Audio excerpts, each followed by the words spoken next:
Good evening সবাই রে, আশা করি সবাই ভালো আছো, সুস্থ আছো। তো আজকে আমরা দুজন গেছিলাম রাজবাড়ি ঘুরতে, কারণ আমার কাছে একটু সময় আসিল। আর আমি তোমরা তো আগে একটা ভিডিওতে কইছিলাম যে আমি রাজবাড়ি আগে দেখছি না, তো আমি সবসময় যাই বিকালবেলা, এই কারণে। তো আজকে দিনের বেলা ফ্রি আসছিলাম, তাই গেছিলাম ঘুরতে। আর তোমরা দেখতেই পারতেছো প্যান্ডেলের কাজ শুরু হয়ে গেছে দুর্গাপুজোর আর বেশি দিন বাকি নেই, দুর্গাপুজো আয়ে পড়ছে প্রায়।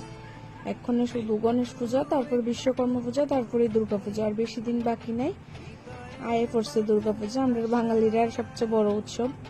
তো যাই হোক, রাস্তায় অনেকটা প্যান্ডেল দেখতে দেখতে আর রুদ্রের তাপ সহ্য করতে করতে আয়ে পড়ছি রাজবাড়িতে। তো এই প্রথমবার যেহেতু আইসি, আমি আসছিলাম অ্যাকচুয়ালি খুব এক্সাইটেড, কিন্তু গরমের কারণে আমার একদম ভালো লাগতেছিল না, কারণ আজকের দিনে তো সবাই জানো প্রচন্ড গরম আছিল। তো এখন যাইতেছি ভিতরে, আর আমি আগে থেকে কইতেছি ভিডিওটা একটু লম্বা হইব, মানে লং ভিডিও। আর আমি রাজবাড়ির মেইন যে ভেতরের কোনো ফটো ভিডিও দিতে পারতাম না, কারণ এখানে কোনো ফটো তোলা বা ভিডিও করা এলাও না, এই কারণে। আর সবাইরে অনুরোধ করতেছি, যারা এখন অবধি রাজবাড়ি আমার মতো এই প্রথম, আমি যেমন আজকে আইসি, বা যারা আমার মতো এখন অবধি রাজবাড়ি ভিজিট করছে না বা আগেও কোনো সময় আইসে না, তারা কইতেছি আইয়া দেখা যাইতে পারো, ভালোই লাগবো। কারণ আগের রাজারা কি করছে না করছে, কিভাবে আসিল, কিভাবে দিন কাটাইছে, কি কি আসিল, এ টু জেড আমি এতটা কয়ে বুঝাইতে পারতাম না।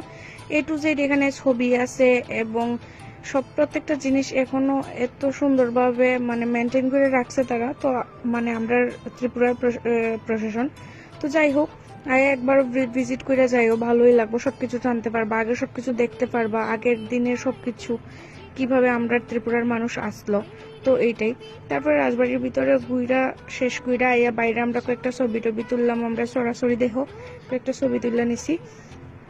তারপরে দেখতে দেখতে দেখি আকাশের রং বদলে গেছে, মনে হইতেছে এক্ষুনি বৃষ্টি আইব।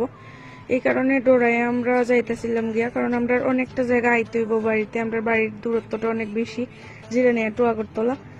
তার লিগে আমরা যাইতেছিলাম গেটের দিকে।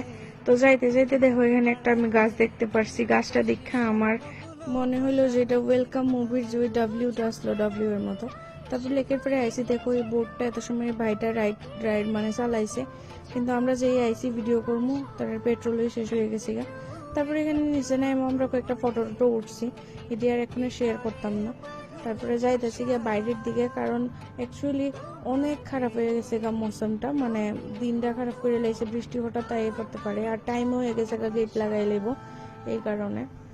তারপর বাইরে গিয়ে একটু খাওয়া দাওয়া করছি। আর ইন্ডিয়ার ফ্ল্যাগটা দেখতে পারতেছো তোমরা, অনেক বড় একটা পতাকা এখানে লাগানো ছিল, যেটা বাতাসে এত সুন্দরভাবে ঝলঝল করতেছে। তো অ্যাকচুয়ালি এটা গ্লেজি কাপড় ছিল পতাকাটা, আর এটা যে এত সুন্দরভাবে নড়তেছে, দেখার ইচ্ছা করতেছিল বারবার, এই কারণে আমি একটা ক্লিপ নিয়ে নিছি।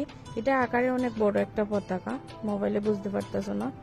তারপরে বাইরে একটু মিল্কশেক খাইয়ে লাইলাম, গরম লাগছিল এই কারণে। তারপরে আমার ফেভারিট ফুচকা, যেটা আমি কোনো সময় কোনোখানে গেলে কখনোই মিস করি না, আমার যে কোনো মূল্যে আমার এটা খাইতেই লাগবো, আমি এটা মিস করতে পারি না, আর মিস করতামও না কোনোদিন। তো খাইয়াটাই আবার বাড়ির পথে আয় পড়তেছি, আর কইলাম যে রাস্তাঘাটের ভিউ পরে দেখবা, রাত্রের ক্লিপটা দেখো কি সুন্দর লাগতেছে, মনে হইতেছে যেমন আজকেই দুর্গাপূজা। তো যাই হোক, এখানে শেষ করতেছি, সবাই ভালো থাকবা, সুস্থ থাকবা, আর আমার ভিডিও এইভাবে দেখতে থাকবা, আমি ট্রাই করবো আরো ভিডিও দেওয়ার। Bye bye.